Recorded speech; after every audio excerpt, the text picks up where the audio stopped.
আসসালামু আলাইকুম, শুভ সকাল।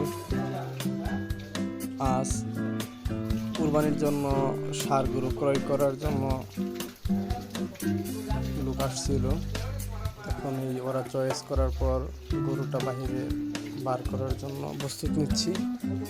গরুটি বার করার পর ওনারা দেখে দাম ফয়সালা প্রায় পর্যায়ে আমি 1,40,000 টাকা দাম চাইছি, ওনারা 1,10,000 বইলা গেছে।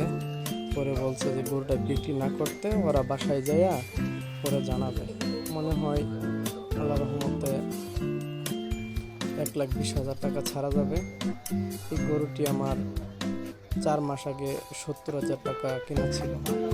ইনশাল্লাহ আল্লাহ পাকের কাছে লাখ কোটি শুকরিয়া। প্রত্যেকটা গরুতেই লাভের মুখ দেখছি। আমি নতুন উদ্যোক্তা, আমার জন্য দোয়া করবেন। 6 মাস বয়স হয়েছে আমার এই গরু ফার্মের। ইনশাল্লাহ লাভের মুখ দেখা যাচ্ছে। পরিশ্রম করলে সফলতা আসবে, এটাই নিশ্চিত। আপনাদের দোয়া এবং আল্লাহ পাকের রহমতে যেন আরও সফল হতে পারে, সেই দোয়া করবেন।